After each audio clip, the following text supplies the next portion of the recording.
Long ago in a flourishing kingdom, the king of this kingdom was a wealthy king. He had lots of gold, farm products, and resources, and this was due to a flourishing land, of which he had a large community. In his splendor of wealth and wisdom, he was a jovial king who loved his people and helped the poor amongst them. He was indeed a good king, but he was discipled and loved fairness. There was a young man named Udon, who was a youth, but he couldn't cater for his needs. He was young and vibrant with a strong will to work and earn a living. One day as the king paraded along the city, he saw Udon on the streets, picking up plastics and putting them in a bag to sell for recycling. The king was moved with compassion as he saw this young vibrant man in such a state, so the king told one of his servants to beckon on him. Udon was called upon by the servant, and then he approached the king. The king looked upon and said, "Young man, why are you picking up plastics on the streets at this youthful age?" Udon replied and said, "O great king, I have no means of survival other than this. My father passed away from an incurable disease when I was younger, and now I am left with my old sick mother to survive with." The king said to him, "What talents or skills do you have, young man?" Udon replied and said, "My father was a great blacksmith, and before he died, he taught me how to weld, and I also learned how to trade." Then the king said, "I will loan you some money to start up a business of your own, and after a year, you can repay me the loan." In great joy, Udon appreciated the king, and later that day, he got the loan to start up a business as a blacksmith, and in a short while Udon business started to gain momentum and Udon became richer. Udon had a friend named Clement. Clement was a very good friend of Udon. Clement had no parents, so he would always stay at home to take care of Udon's mother when he was out going about picking plastics.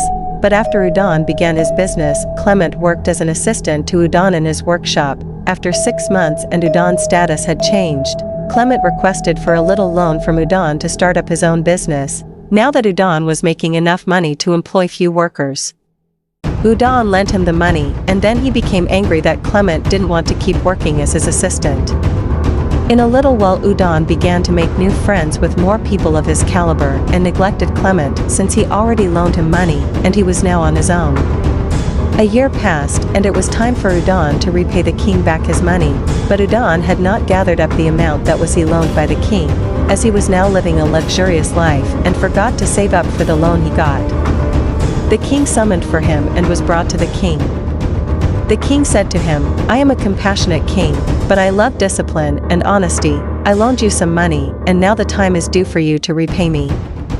In a sad mood and on his knees with his head bowed, Udon said to the king, "You are indeed a fair and compassionate king. I would have been nobody and still be in the gutters if not for your kindness, my king. But I beg of thee, O king, that you show me mercy and give me more time so I can make more money and repay the loan." In anger the king said, "I gave you a whole year to repay me, and now you request for more time." Udon replied and said, "O great king, temper justice with mercy. I had a lot of responsibility to take care of. The treatment of my mother has cost me a lot, and I had to loan my friend some money to start up his own business, as he has been of great help to me and my mother. But thanks to your kindness, my mother is in good health now. I plead for your patience, O king, so that I may work some more and pay you back the loan." On hearing this the king's heart melted. Then he said, "For the sake of your sick mother I will pardon you, and since you loan your friend some money to start up his own business, which is a good act, you are free of your debt. You can go and live on as a free man." Udon was filled with joy on hearing this, and he appreciated the king and left. On getting back he came across his friend Clement and reminded him of his loan, but Clement pleaded with him to give him more time to pay, considering that he gave him the loan just few months ago and his business just started picking up. But Udon was adamant. He told Clement that he was ungrateful, and he refused to keep to the time he gave him to pay back his loan. But Clement pleaded and promised to pay him in 2 months' time, and that got Udon more angry as he complained that 2 months was too far and demanded that Clement pays him that very day. Clement kept on pleading, but Udon refused to spare him. As this unfortunate event played out, one of the king's servants saw this and reported to the king. On hearing this the king got really furious and summoned for him immediately. Udon was picked up by the guards and brought before the king. In anger the king said to Udon, I pardoned you of all the loan I gave to you, and spared you for not keeping to the time I gave you, and yet you could not spare another man of the little he owed you, and for the little time he pleaded for to repay you. Considering this wicked act you shall be thrown into jail and remain there till you are able to pay me what you owed me. In regret Udon pleaded, but the king told the guards to execute his judgment at once. I hope you learned something from this great story. Kindly like, comment what you learned or wish to contribute, and follow us for more inspiring stories.